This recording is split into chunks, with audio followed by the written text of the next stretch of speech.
will motivate the students, because now it is a need for the country, Kishore garu.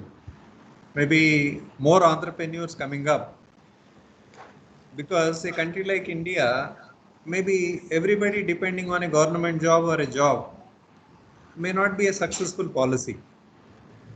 Yes. So maybe always I strongly feel the people should become job creators rather than job seekers. Yes, sir. There's a lot of there's a lot of satisfaction there, sir, if you're able to create something. If you're able to do something for your customers, if you're able to do something for your employees, and you're able to do something for the all the people in the ecosystem, and farmers also in our case, I think it is a great satisfaction at the end of the day. True, sir.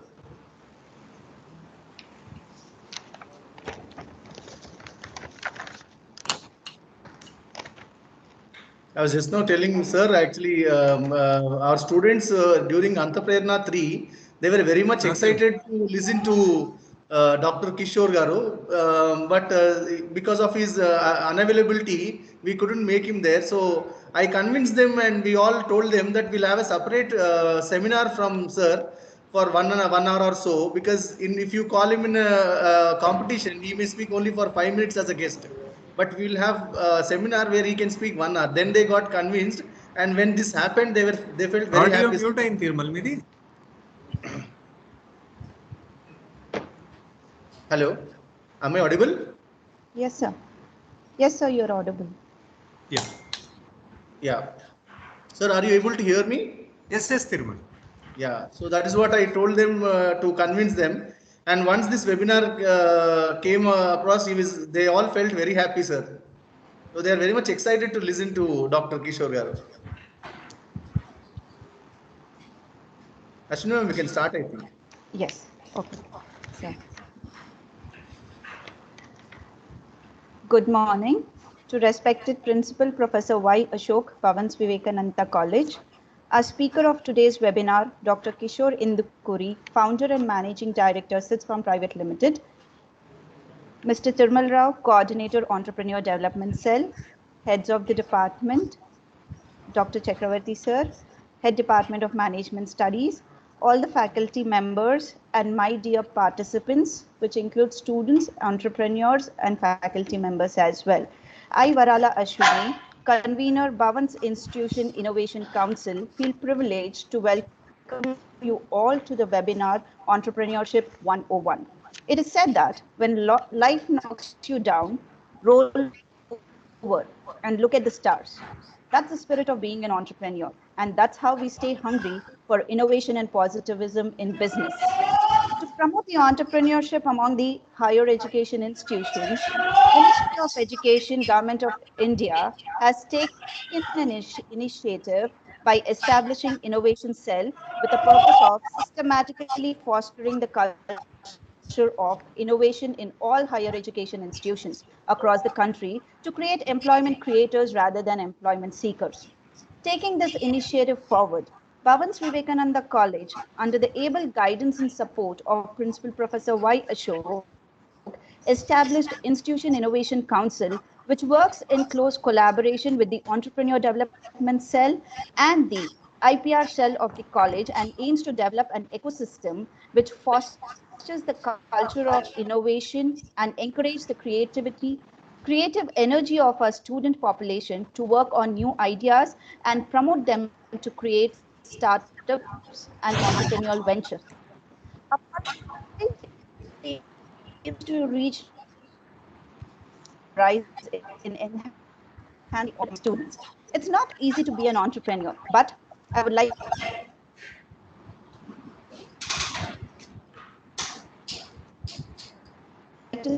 that entrepreneurship is living a few years of your life like most people won't.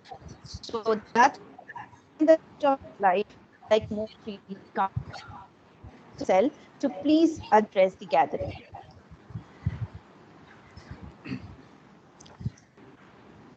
Respected Principal Professor Ashok sir, our guest for today's national webinar, Dr. Kishore Indukuri, heads of various departments, Mrs. Ashwini, convener of Institutions Innovation Council of Bhavans Vivekananda College, faculty members from various departments, students and entrepreneurs. A very good morning, and I welcome you all for this national webinar on entrepreneurship conducted by the ED cell of Bhavans Vivekananda College and the IIC. Well, since its inception in 2017, the ED cell of the college has continuously been working to build and foster an ecosystem in the college to nurture the young minds to take up entrepreneurship. And in this process, we conduct various training programs which are offered by the National Institute of Entrepreneurship and Small Business Development and also the National Small Industries Corporations. Apart from this, we also conduct various guest lectures, workshops, seminars by experts, and we conduct a hackathon called Antaprerna every year. It's been since 3 years that we have been doing it, where the students come across various business ideas. And this year the participation was huge, as 75 teams from various colleges across the nation have participated. The students were able to see the different ideas which are developing in the minds of the participants. Apart from this, we also at Bhavan's ED cell, we also provide support to the startups with seeker assistance, with the vast physical resources which the college possesses and the vast knowledge of the teachers and expertise of the teachers are given as support to the students and the startups which seek our assistance. So the ED cell is playing a role of an incubator over here. Well, students, I am telling you all, there is a perfect ambience set for you all by the central and state governments by their various initiatives. Especially, I should tell you all, I have 4 words which the governments are providing: MIFI, the first letters of the words. M, it stands for mentoring, which they are doing through various educational institutions. And I is incubation. They are providing incubation also through different organizations and few educational institutions also. And F stands for funding. And funding, they themselves have many government schemes. You have the Mudra scheme for the MSMEs, and you have the Udyam scheme. And there are many schemes. I should tell you all, students, the financial year 22, the budget sanctioned by the government of India for MSMEs is almost doubled. It is 15,000 crores. When you compare from the year to 2021, it was only around 7,500. Because the government also is very much focused, and they want the contribution of MSMEs towards the nation's GDP is 29 to 30% presently. With the next 5 years, they want to reach the target of 50%. So that is how you can see the kind of support which you're getting from the governments also. And the last I stands for incentives. Now, once you set up your enterprise, there are a lot of incentives which the governments are offering by way of tax subsidies and any subsidies on land. So right from mentoring, incubation, funding, you don't have to bootstrap your enterprise anymore now. If your idea is really promising, there are venture capitalists, there are government schemes, there are angel investors coming up to invest in your business. And I should tell your students, Dr. Kishore Indukuri is a perfect example for you all. He was very well placed after his masters in the US. He was very well placed in one of the big semiconductors production company called Intel Corporation in the US with salary in lakhs. But his passion has driven him back to home, and he's set up his own enterprise, and which I think, if I'm not wrong, it's now having a turnover of 44 crores. So you can just imagine. So as I told, there's a perfect ambience to you all. Everything is perfectly poised. So you need to convert your ideas, come up with ideas. We are definitely there. We will support you. We will help you out. So convert your ideas into viable business proposals. So good luck. Thank you all. Thank you so much, sir. It is true that our government is focusing on increasing the innovation and entrepreneur culture among the students and has been giving many incentives of the same kind as well. Thank you so much. Now I request our beloved principal, Professor Y. to please address the gathering. So thank you, Ashwini madam. Good morning, everyone. Dr. Kishore Garu, a role model entrepreneur, and Mr. Thirumal Rao, EDCL coordinator, Mrs. Ashwini, coordinator for the Institutional Innovation Council, Srimati madam, EDCL member, and she has been a resource person for various programs organized by the college. All the heads of the departments, faculty members, and my dear budding entrepreneurs from Bhavan's College and outside Bhavan's College, because I was told that there are a lot of registrations from across the country, UP, Madhya Pradesh, and so on. So the idea, which started on a small note, has grown into a big program. And Thirumal Rao has given a very detailed description. Now he is becoming more and more of an expert on entrepreneurship. Very good, Thirumal, because so much of a gathering of information that shows the passion for what you do. And Ashwini madam, in a short span of 6 months after commencing Institution Innovation Council, you have done a very good job, and the almanac that is charted out also speaks impressively, because there is a lot of work involved in nurturing Institution Innovation Council and also EDCEL. But fortunately, we have right people at the right places to do these works. Kishore Garu, let me tell you, our college started EDCEL about 3 years ago. In a short span of 3 years, our team led by Mr. Thirumal Rao has done a very good job. Of course, we did not start very big enterprises of running into crores of turnover, but definitely they will be happy that they have at least 10 to 15 business ideas developed in the college, for which total support was provided by the EDCEL, and whatever resources were available in the college were also provided for the budding entrepreneurs who were groomed from the college. And as I was talking to you informally, entrepreneurship definitely is the buzzword, and it is the requirement of the hour for the country. Because generally we have a traditional tendency of everybody depending on a job. But opportunities and the way India is progressing with various coming up, and small businesses which started, for example, like Flipkart, which is of Indian origin, have grown into billions of dollars of value in terms of its size. So there are a lot of entrepreneurs who are coming up. Of course, I was told 101 means there are 101 ways of becoming an entrepreneur. That means if you have a passion and liking for becoming an entrepreneur, you have umpteen number of opportunities and avenues with which you can progress.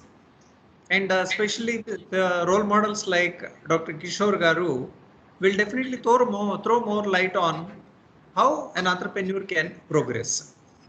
See, everything is not on a platter for the entrepreneurs, since it's their money, and every business has some element of risk.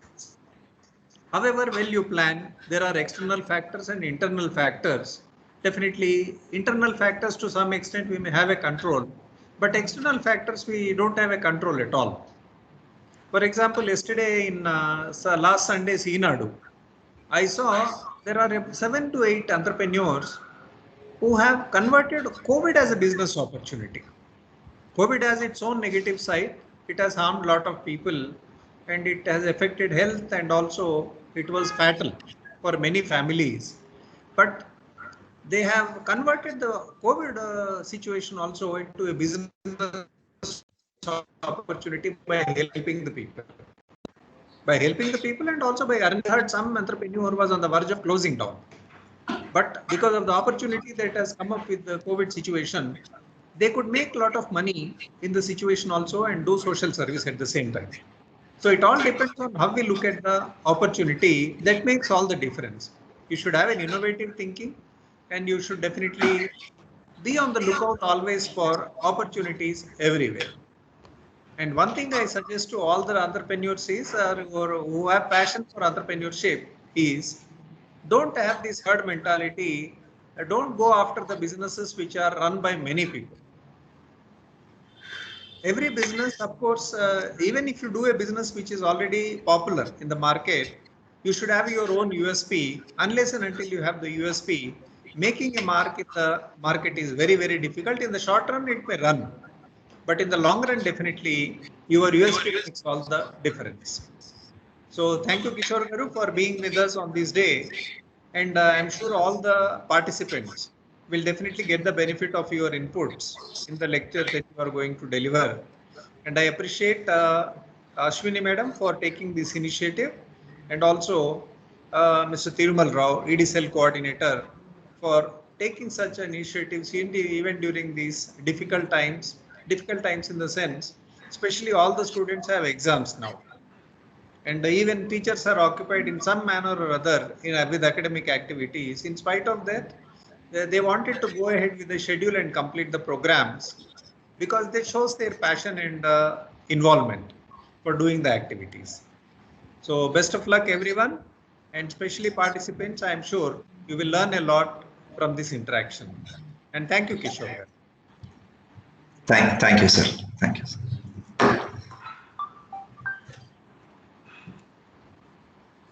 Sir, before Dr. Kishore Indukuri Garu starts his speech, we will have a photograph, sir. And I think Ashwini ma'am's network has some problem. She's joining in a minute with some mobile data. So meanwhile, we can switch our cameras on. Then we can have a picture.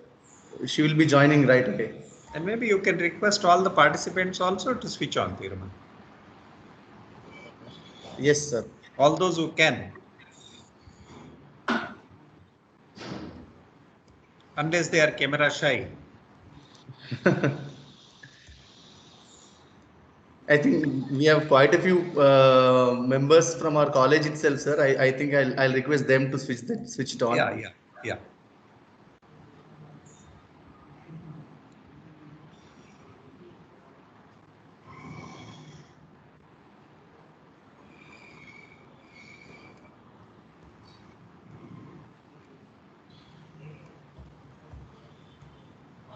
Orion, you can switch your camera on.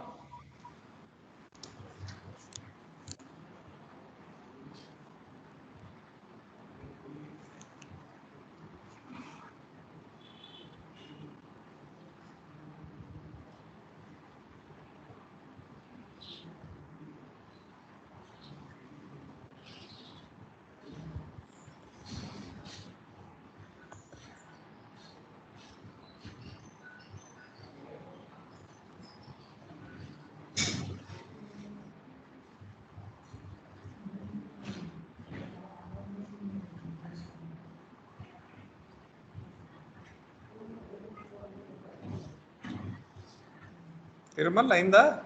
Sir, I'm doing it, sir. Yeah. Actually, we are waiting for Ashwini ma'am only, sir. That is the only thing. Okay. Venu, sir, you can switch your camera on.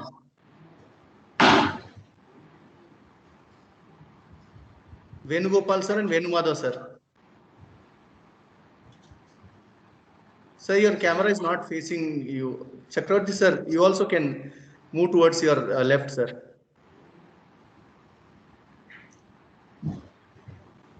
Sir, actually, Venugopal, sir, suggested us about Dr. Kishore Indukuri Garu because he knows about his success stories.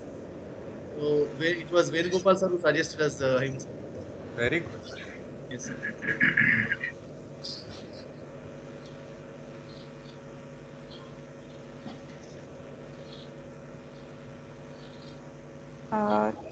Yeah. Rashmi ma'am is back.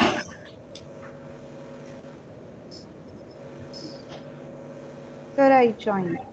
Yeah, Ashwini ma'am, you can take a picture. Yes, internet glitch. Yes, sir.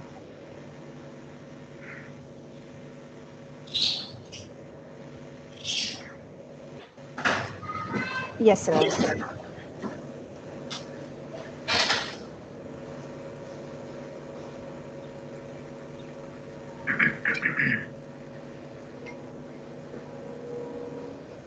Ashwini ma'am, you stop your presentation once. Yes, sir. Thank you, sir. Yeah. Yes, sir. Cindy ma'am, could you please on your video? Yes, sir. Chakravarti sir, Venu sir, Venu sir. Yes.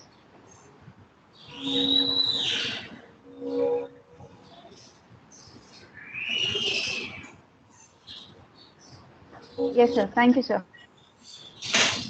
So you can Thank you, go Ashwini ahead. madam, and all the best for the program. Thank you, Kishore garu. Yes, sir.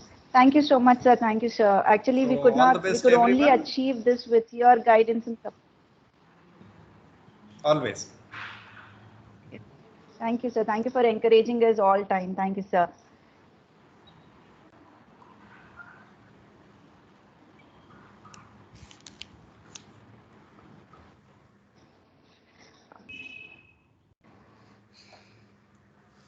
Okay. Today we have with us our speaker for the session, Dr. Kishore Undukuri, founder and managing director, Sit Farm Private Limited. Dr. Kishore Undukuri, the founder and managing director at Sits Farm Private Limited, after getting his bachelor's degree from IIT Kharagpur, Kishore moved to US to get a master's and PhD in polymer science and engineering from University of Massachusetts, Amritsar.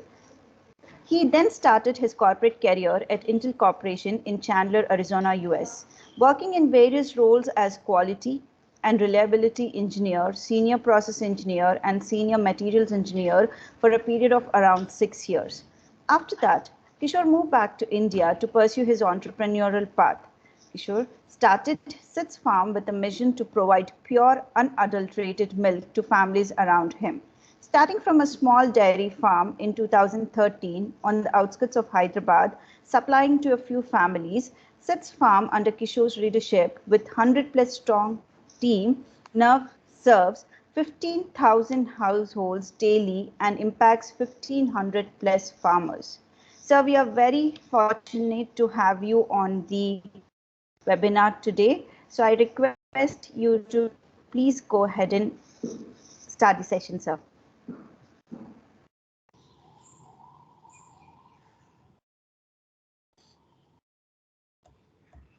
Hello, Kishore sir? Yes.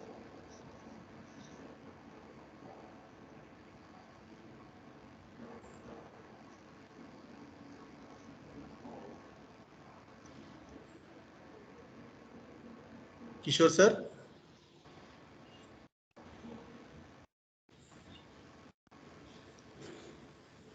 Srimati ma'am. Sir, I think you can just make a call to sir if any technical disturbance. he's there in the meeting? He is there, he's there. Okay. I'll find out, sir.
I think sir has rejoined.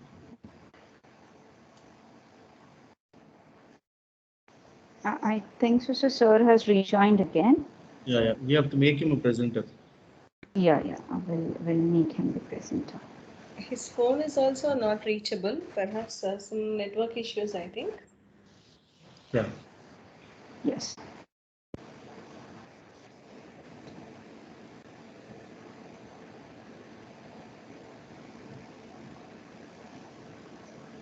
Yeah. Yes, sir. Sir is the. Sir, you're not Sure, audible. sir, can you unmute? Kishore sir, you're not, we can't hear you, sir.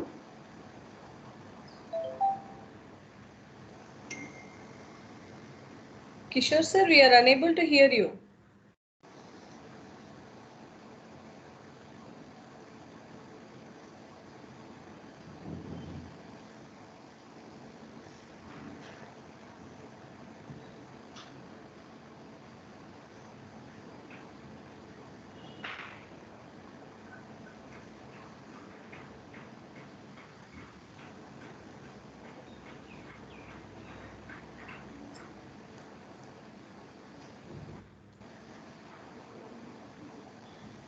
No, sir, we are not able to hear.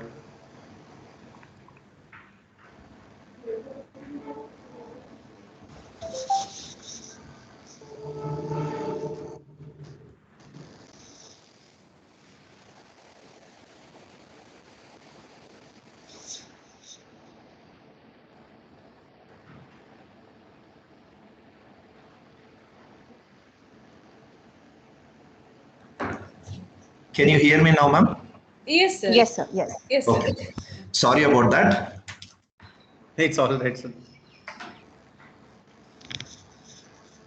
I will go ahead and share my presentation then, because we already lost few minutes. Thank you, Principal Sir. Thank you, Tirmal Rao Garu, Ashwini Garu, Srimati Garu, Venugopal Sir, and all the deans and my dear students, all the students who are here in the session. Thank you for having me here. I'll start sharing a presentation. You're welcome to stop me anytime during the presentation and ask any questions. Right. And thank you for having me for this session.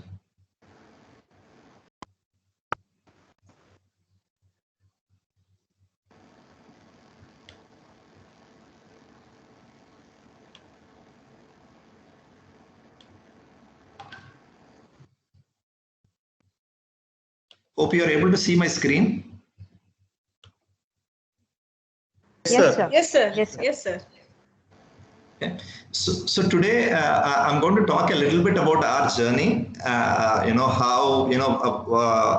we started, how I started this, and and the direction this venture took. Hopefully, there are some lessons that and some experience that you can take home from this experience of ours. So as as some of you know, I got my bachelor's in chemistry from IIT Kharagpur, and then I went to US. I applied for a few colleges. I got scholarships from some of them. I went to do my master's and PhD, right? And then after doing my master's and PhD, then I went on to work for Intel Corporation first as a quality and reliability engineer, and then as a process engineer and a materials researcher, right? But all along, even though I was doing some of this, I always felt there was some gap, right? There was something that was missing in my life. I was always looking for that something else, right? My last 3 years of Intel were especially really educating, right? We were in a sort of an atmosphere where we were in charge of a small manufacturing line. Right, this was a facility that Intel was trying to do it for the first time. This was a new facility that they were building. There were a group of 25 of us that were part of this, building this whole production facility together, getting new tools. So during that time, I was traveling. I was visiting other countries as well.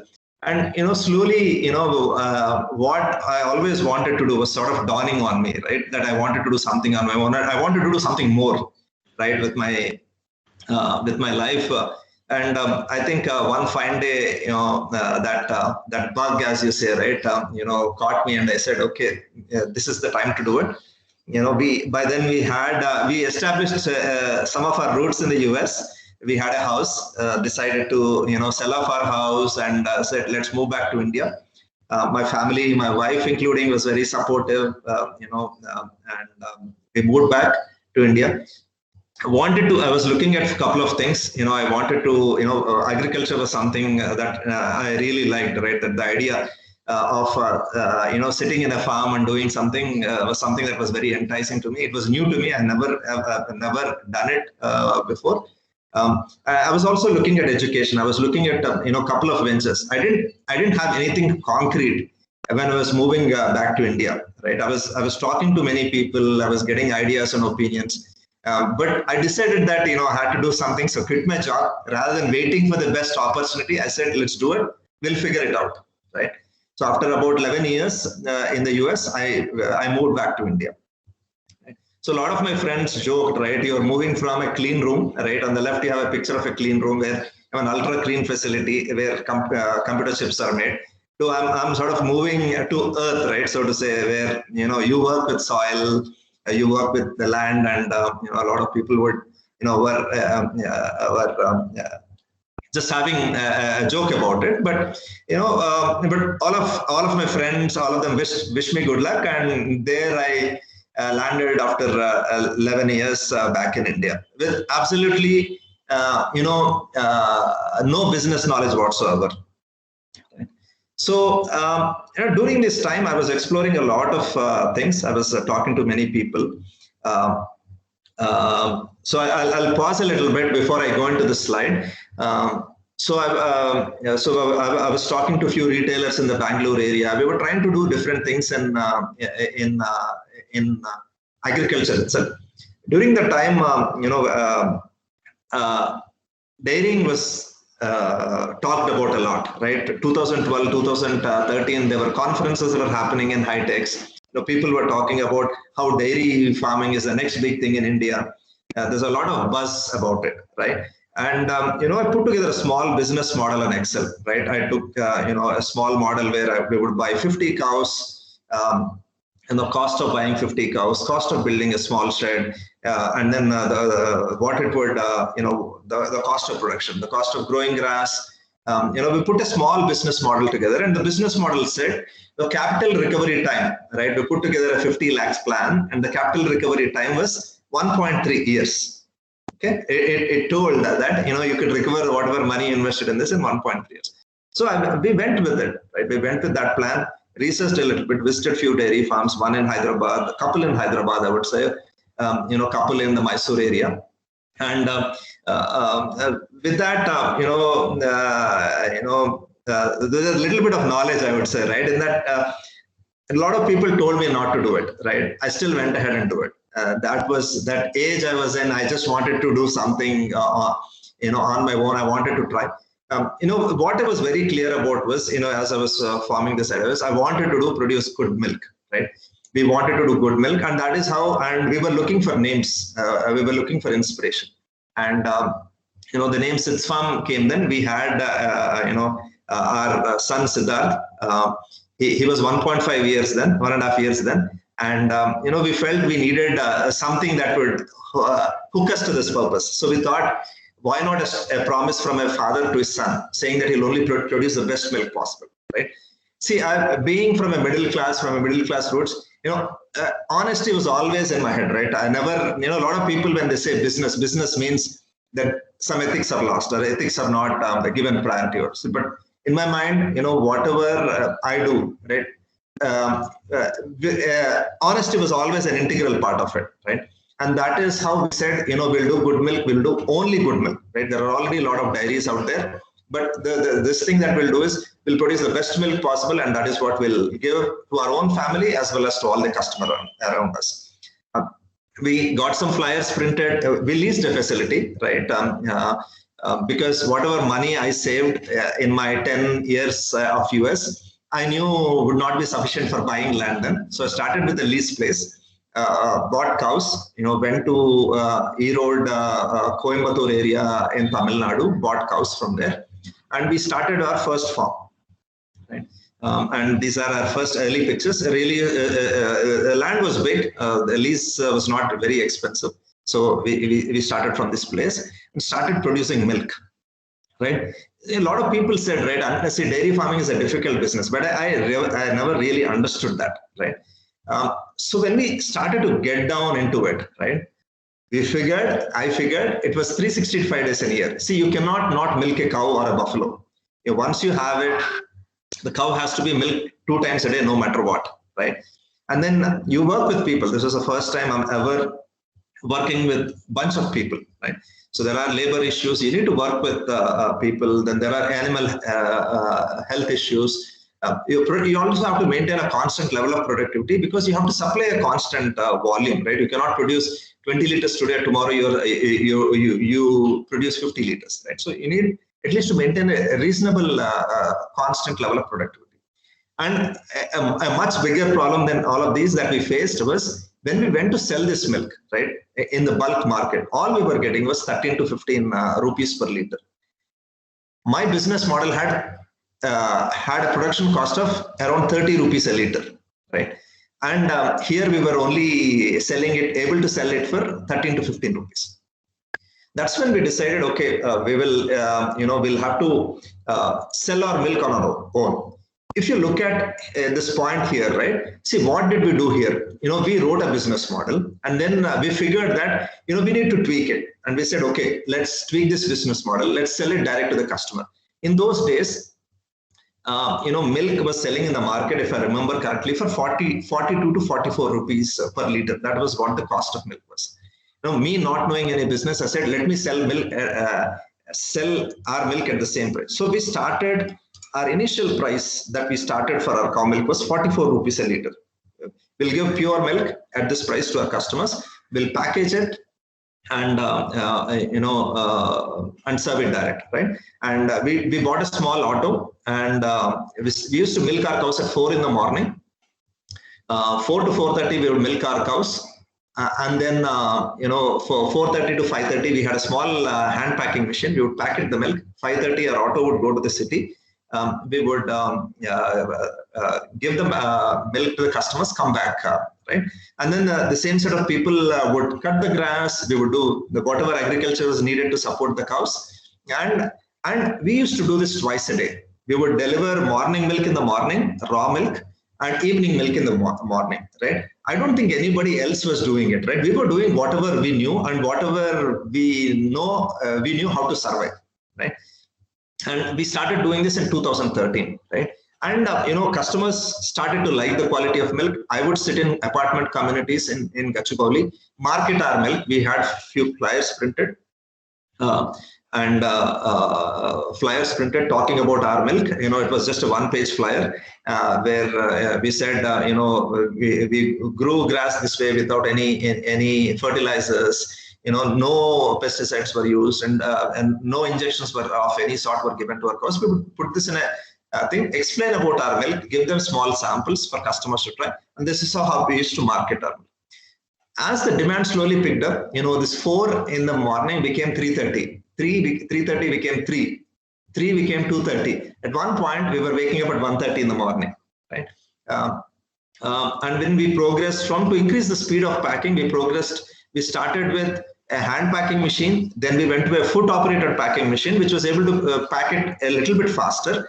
Then we moved to an automatic packing machine. See, we were learning the ropes again. See, never, we were solving one problem at a time and trying to go in the right direction, right? So we felt that packing was becoming an issue, so invested in an automatic packing machine. So packing itself was not an issue. The time it takes to pack is not an issue, because see, no matter how good a milk you produce, if milk does not reach a customer by 6:30 in the morning, right, before 7 in the morning, you have an unhappy customer. So we have to solve that problem. That is your end problem, right? So milk quality has to be good. milk has to reach on time, right? And when I started with an initial idea, we never thought about processing milk, right? But it was becoming apparent to us, right, within a year, that unless we process milk, one, our people would not survive this, our animals would not survive it, and in general, this is not good, right? We would never be able to scale, right?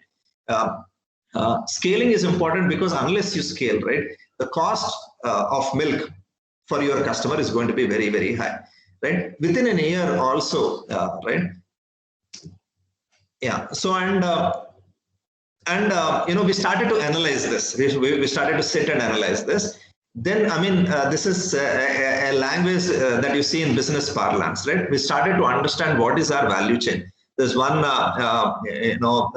a professor who helped us think in this language, right? What were we doing as a company? One, we were producing raw milk, right? Second, we were processing and packaging it, right? And then we were going to communities, community marketing it. Then we would also take this milk and do logistics and last mile, right? And if you do logistics and last mile delivery, that is, if you are reaching the customer's doorstep, then you also have to do customer service, because customer would have a problem with the milk does not reach on time, all that we have to do, right? So if you look at this is almost like 3 different industries, right? So one is, milk production itself is a big activity. A lot of people just do this, right, and sell their milk in bulk to big dairies or big chilling centers. We were doing this, then we were packaging it, we were processing it, right? In 2014, as I said, we opened a small pasteurization facility, because see, when you sell 100 liters of milk, it is okay, right, that your milk is raw, right? But as you start going to 300 liters and 500 liters of milk, you also have a public health safety risk, right? You have to make sure that you kill bacteria. We get this question sometimes that, people boil milk in home, that why do you need to pasteurize it? See, there are certain kind of bacteria like TB, for example, that get killed only when you pasteurize. When you heat it to 75 degrees C, followed by 4 degrees is when you really kill some of the pathogens, right? So we wanted to make sure we are safe from a public health point of view, right? We researched a little bit. In India, there was no clear legislation that said that, if you're doing anything less than 5,000 liters of milk, there was no clear legislation that was governing us. It was okay, even if you sell raw milk.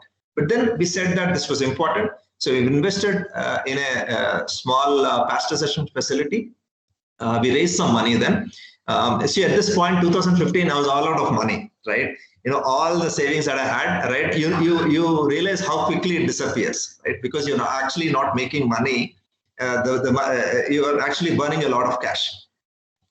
So we raised a little bit of money for this mini pasteurization facility, and then put this together, right?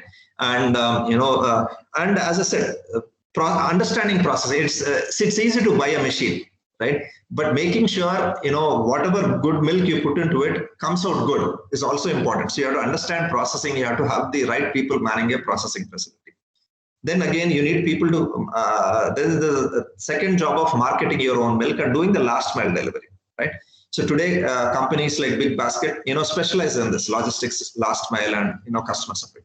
But at that time, this was a necessity for us, right? Unless we do this, we would not be able to sell our milk, right? So we had to do essentially it was almost like 3 different industries or 3 different verticals that we were sort of tackling, right?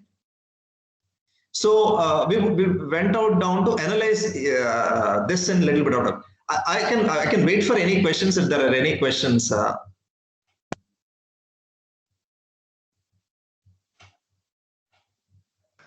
Sir, we have allotted time at the end, sir.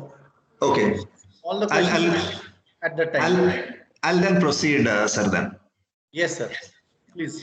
So, as we were, doing our own production of milk, right? We've started increasing our animals, right? We've started with 20 cows. Then we slowly, as the demand for our milk increased, we started expanding our animals, right? I think at the time when we reached about 60, somewhere between 60 to 70 cows, we had one of our big issues with labor shortage and labor issues, right?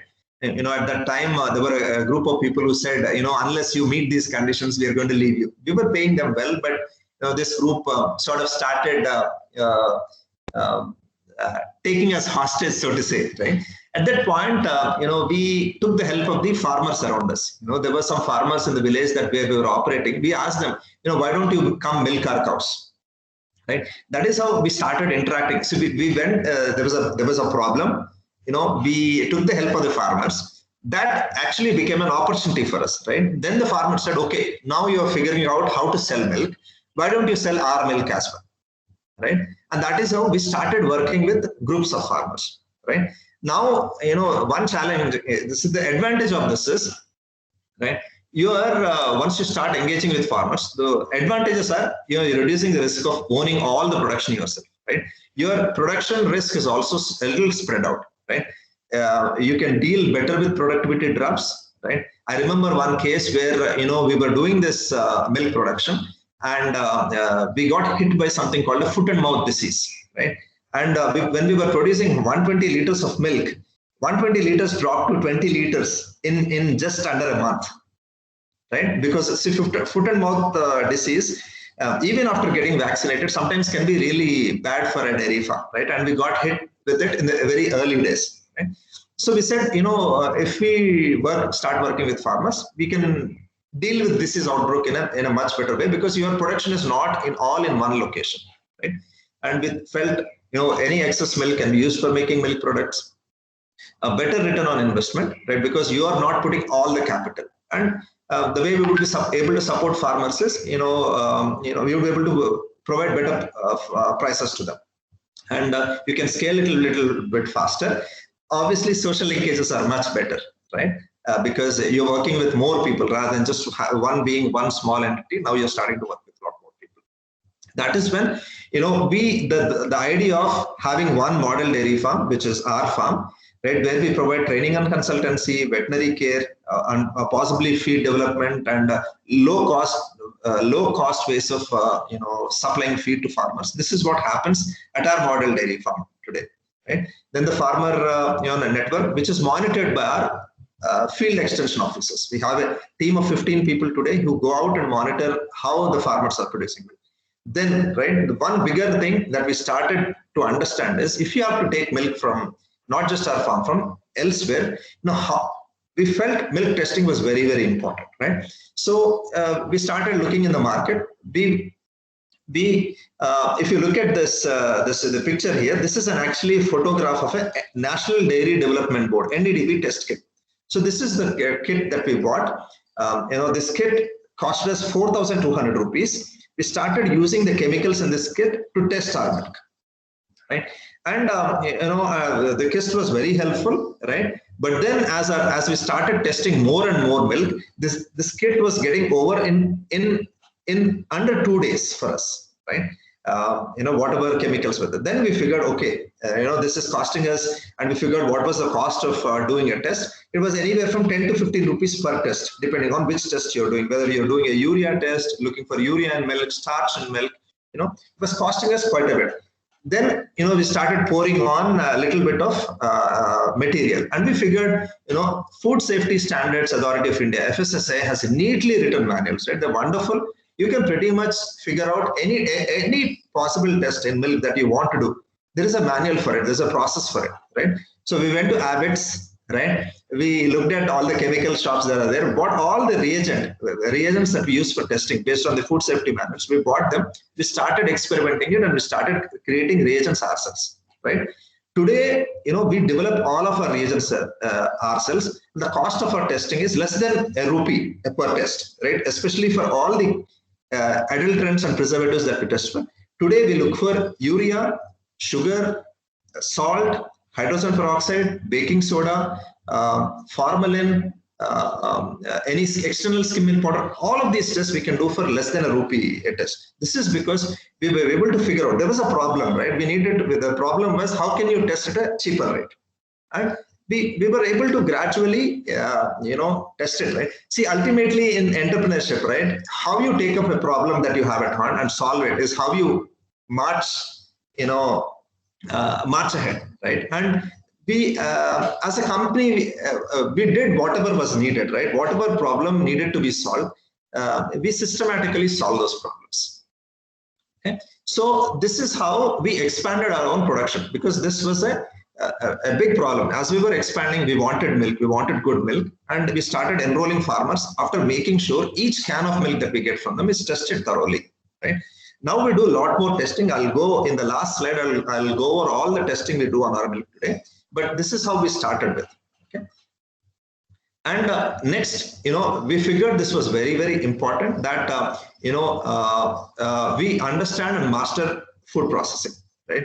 This was never in our initial thought process. It was not there in our business plan, but we had to modify our business plan to make sure we include this, because unless you have a mastery over this, making sure good milk is reaching a customer does not happen if you don't get mastery over processing. See, what we figured was, for milk, there's only one thing you need to do well. You have to get good raw milk, right? When I say good raw milk, tested for all parameters. You have to test for adulterants, thickeners, preservatives of any kind that get added to milk. You make sure you screen for them properly. Then you test for antibiotics in milk. Make sure there are no antibiotics that are given to animals. Make sure there are no hormones. You test for all of this. Once you are sure that your milk is good, then you have to chill it in time. A lot of people ask us this question. Packet milk means, you've added something to it. No. If you chill milk on time, if you chill good raw milk on time, you don't need to do anything to milk. Milk will stay even for 7 or 10 days, right? You figure this thing out. All you need to do is chill milk on time. And that is where we build the capability. Initially, our plant, this was a really small plant. This was in I would say, 500 square feet facility. This was our first automatic packing machine that you see in this picture. We had a mini pasteurization facility, 300 liter per hour mini pasteurization facility. This is a chiller that we had. With the you can see in the blue, these are the small compressors. This was a chilling system that we had, and this was our initial facility. And then we figured, right, if you have to do this well, we have to invest in a much better processing facility, because chilling fast is also very important. You need to chill, you also need to chill fast. So in 2018, we figured how to raise a bank loan, right? 2016, we bought our own piece of land, and then, it took us about a year to raise a loan and build this facility and get all the required permissions from the Telangana government. And 2018, we moved into this facility. Right? And this is where we currently operate from. Right? Then the next important step, this is one of the most important steps, right? Any entrepreneur who wants to get specifically into dairy farming, right? I specifically ask them, have you figured out your marketing, right? Right? Where will you sell? How will you sell? This is the most important thing, because unless you sell your produce, unless you sell your produce at the right price, you won't get the right value for it, right?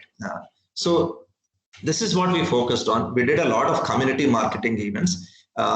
We do taste your milk sessions. We do milk testing demonstrations also. We take these kits today. Not only do we develop reagents, for ourselves for testing on site, we also take these testing kits sometimes to customers' locations. We buy DRDO test kits to be able to compare how our testing is comparing against our own reagents. We also take it to farmers, so for example, a farmer is producing milk. We have these small bottles that has, for example, a neutralizer reagent, for example, a urea reagent. We go test it at the farmer end, make sure his milk is good, and again test it at our chilling center level, and then test it again at a processing level. So there's multiple rounds of testing that happens with our milk. So we did a lot of, there's a lot of education that we do to our customers. And next, the biggest thing that we've done, right, I think is farm events, right? We did camping events for people. We did, volunteering events. And in the before COVID, right, before March 2020, for 2 years, non-stop, every Saturday, we did an open house, right? So this was early, before I jump into open houses, this was agro-tourism that we did. From 2013 to 2016, this was our first leased facility. We did a lot of events for schools. Any customer who wanted to visit us, could come visit and see how we package our milk, how we produce our milk, right? And yeah, later, when we moved to our new facility, we did this in a much more methodical way. Every Saturday from 3 p.m. to 7 p.m., we would do an open house. We would invite families, we would invite customers to come, look at first, how do you milk a cow, right? Then how do we grow our, this is a Ajola growing pond. How do we grow protein concentrates like Ajola? And there is a tractor ride that is given to our customers where they are actually taken to grass growing fields. Right, we give them a tour, explain to them, both in a scientific manner as a non-scientific manner, and then we did a lot of these things, right? What this helped us with, there's a lot of very close engagement with the customer. Customer really related to what we were doing, and this is how our customer base started to grow, right? And as I said, so this was how we, in a focused way, we marketed. Right? A lot of people today ask us, how are you able to build this customer base? We spend a lot of time on education. We spend a lot of time engaging with customers. And that is how, through word of mouth, without doing a lot of marketing spend, we were able to gradually grow our customer base. The next bigger and important thing is, home delivery and customer support. A lot of times, this, you don't put a lot of thought into it, right? But this is another big problem, right? First 4 years of Sid's Farm, I was taking all calls, right? For example, milk would get delivered to customers' house by 6 a.m. in the morning. There are, sometimes there are some routes that, become late for whatever reason. It's monsoon, there is rain on the road, there's a lot of water logging, delivery boy is not able to reach on time. The customers need to be told that, right? Customers need to be informed about that. So last mile delivery is an important, see, no matter how good of a milk you produce, making sure milk reaches on time, right? And you understand, talk to customer and solve these issues is very, very important, right? So first 4 years, it was, I think till 2016, it was all paper systems. We would write on paper, a call comes from a customer, we had small WhatsApp groups where we communicate, hey, this customer did not want milk, let's update our sheet. And we were all doing it manually. 2016, we felt, once we hit, I would say, around 1,000 liters of milk, we felt that unless we adopted technology at this end, this would break. Then we went to the market and looked at apps, SaaS apps, software as a service apps, that we could take the help of. And we talked to Daily Orders. This is a company based out of Hyderabad. We used their help. We onboarded their app. That we used for the last 4 years to track our deliveries. Right? See, for example, milk distribution is or early morning delivery is a pretty complicated system. For example, right? Initially, it starts out easy, right? But then today, there are 5 big vehicles that start from our facility.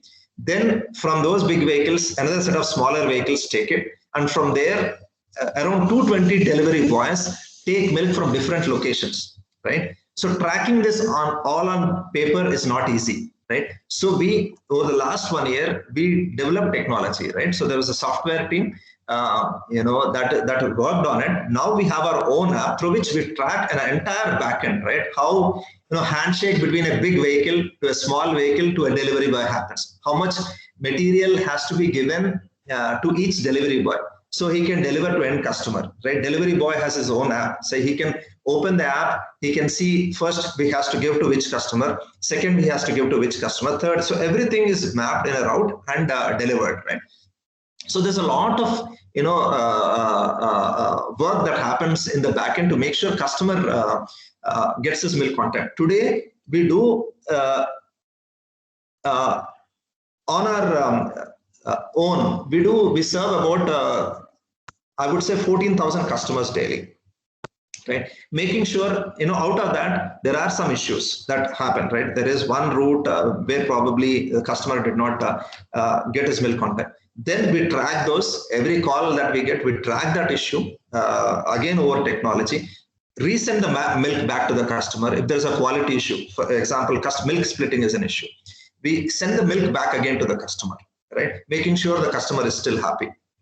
So there's a lot of effort that happens on the customer support and the home delivery front as well. And so finally, to summarize, right, I think I went over a lot of topics.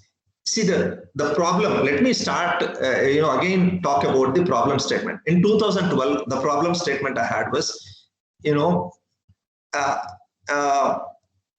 there is milk adulteration happening. I wanted to have good milk for my kid, and my problem statement that I wrote for myself was, milk adulteration is a problem. Let's provide good milk, right? And that is a problem I wanted to solve. That is a clear problem statement we wrote. And the solution to it is 100% pure tested milk without any preservatives, antibiotics, and hormones. And how did we accomplish this? How did we, when I say accomplish, we have not yet accomplished much.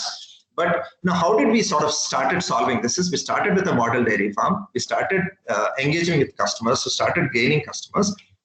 After that, to add to production, right? As a demand for milk increased, we started onboarding farmers. Today we have a team of over 1,500 plus farmers that we work with. We do extensive testing of milk. Daily, about 2,200 tests in our main facility happens. We test for, as I said, with chemical reagents. We test for urea, sugar, hydrogen peroxide, glucose, any pond water, skim milk powder from externally, formalin, anything externally that you can add, we can pick it up. Then we test for antibiotics through strip-based testing. We look for tetracyclines, beta-lactams, sulfonamides, test for hormones in milk. We do this testing every day. Every 40-liter can of milk gets tested. Then we take this tested milk, chill it, pasteurize it, package it, and then do home direct delivery via app to customers at the roaster. See, one great thing about direct delivery is you get instantaneous feedback. If a customer does not like your milk, you will get feedback right then and there, right? Most customers call us and say, hey, today I don't like the quality.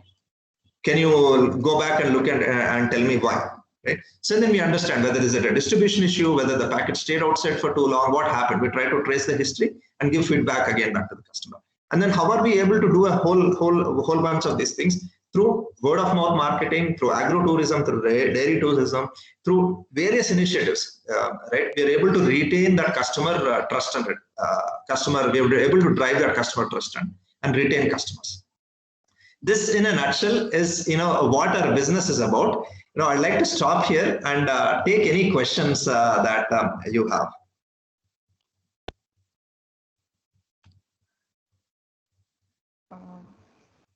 Thank you, Kishore sir. Any participant has any question, please raise your hand so that I can unmute you and you can ask question to sir.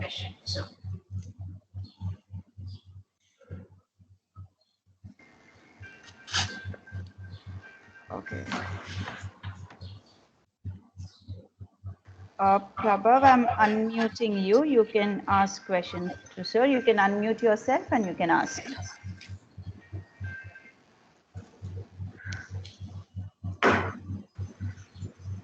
Hello, sir. Good afternoon. Good afternoon. Sir, you were completely from a complete different background, sir. And how did you get the idea of dairy farming, sir?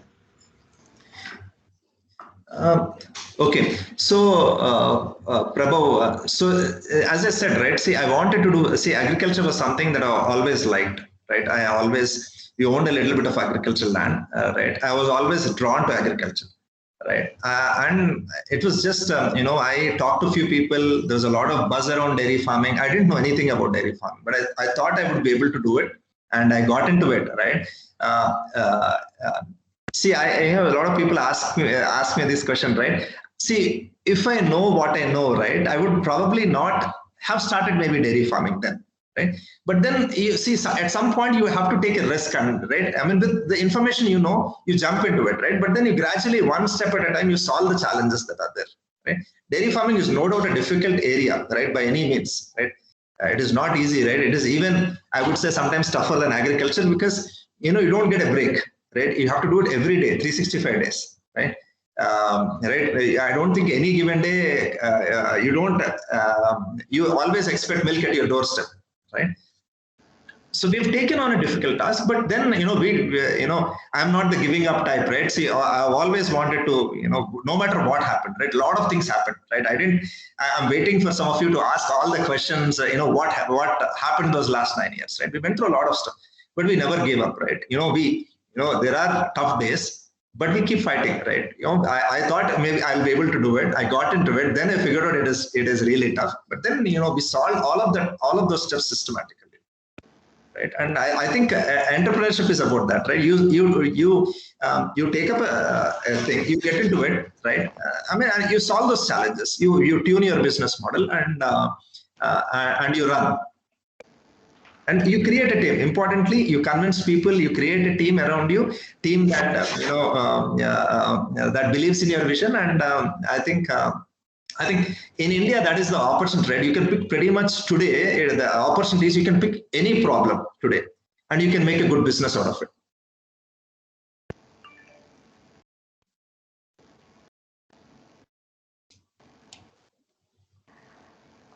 Thank you so much. Did I answer your question, Prabhav?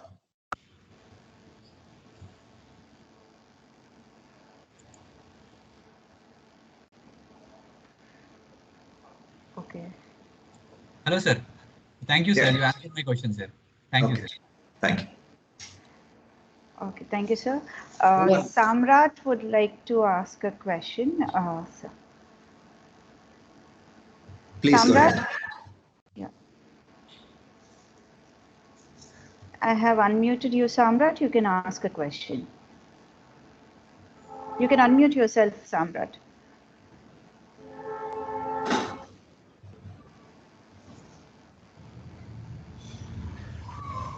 Samrat, can you hear me, Samrat? Meanwhile, you can go for the next one. Bhuvan is ready, I think. Bhuvan. Bhuvan? Yes, sir. Yeah, you can ask your question. You can ask. First of all, good afternoon, sir. Your story is really inspiring. And my question is, you've spent a lot of time in America, right? So obviously you would have seen how different dairy farming is done there and how it is done here. So also, what differences do you find in the way things are done in America and here, and how much can they be improved? So Bhuvan, I never thought about dairy farm in the US. I never visited a dairy farm in the US. Just to be right, I did visit farming operations in the US. Right, I did visit large farms in the US, but I actually never saw a dairy farm per se. But we did hire a young person recently who helped us with our dairy farm. Right, he spent some time in the US. So we got him on board to help us with understanding how dairy is done in the US and how it is done here, right? But I personally never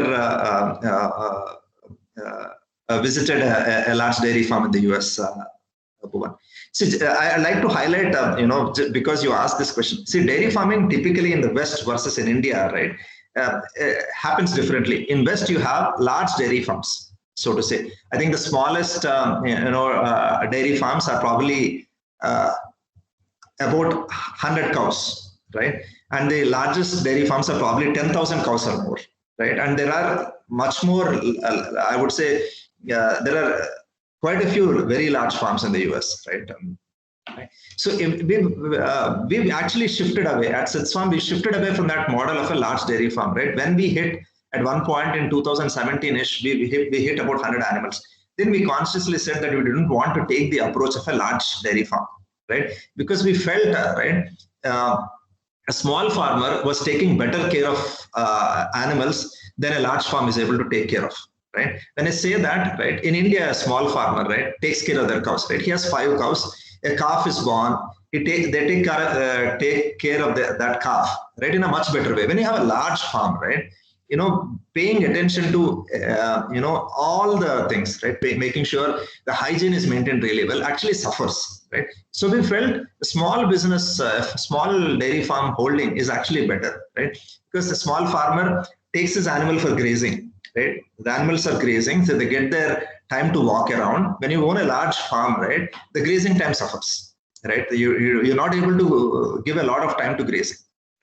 So we've consciously made an effort that we'll move away from, a large dairy farm model. We'll have a small farm, and we'll make sure the animals are treated properly. And that is the model we want to build. That is where we started strengthening our farmer engagement model, right? We work with small farmers, work with them, try to make sure they're able to produce at a good, they're able to keep their production costs low and still produce good milk to us. Thank you, sir. Thank you. sir. Samrat, I see that you can unmute yourself now. Yes, Yeah. ma'am. Good afternoon, sir. Are you able to hear me? Yes, I can hear you, Samrat. So good to have a session with you, sir. And I mean, my doubt is, sir, because of this pandemic, I mean, many people all of a sudden had to sit at home. So, and since you said most of your customers were direct customers, I mean, there were no intermediaries you sold to.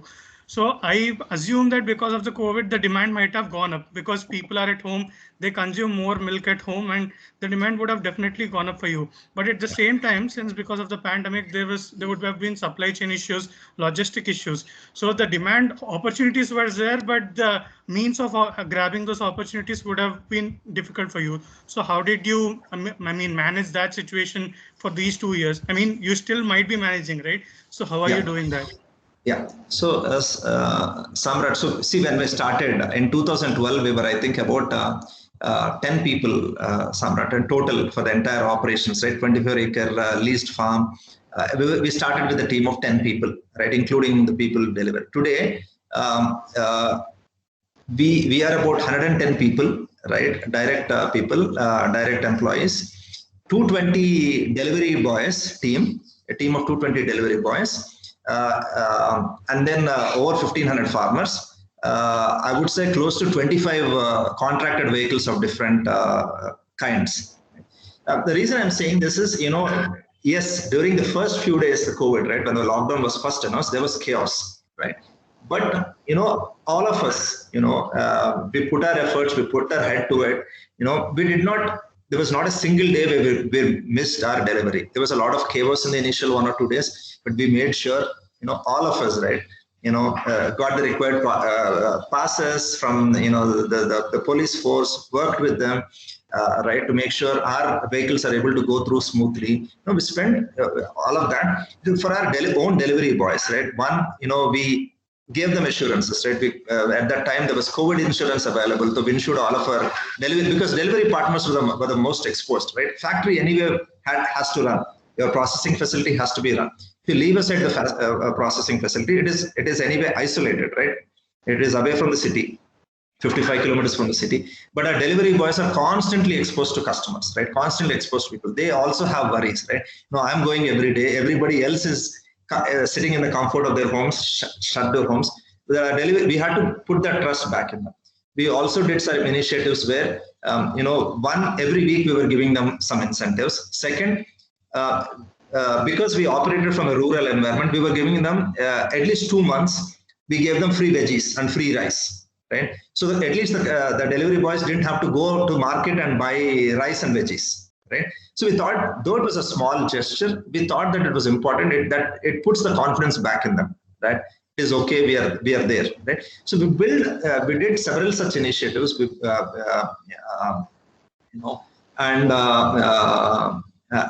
it worked on each problem, I would say, right? And make sure that, our supply chain went on uninterrupted. And yes, we did grow through the pandemic. Our customer base continued to increase. There's still a lot of our customers that are working remotely that have not come back, but we were still able to sustain our growth, right? A lot of people, especially in the IT sector, where people are still operating from their homes, they're in their hometowns. But in spite of that, we were still able to grow our business during the pandemic. We were able to serve more customers during the pandemic.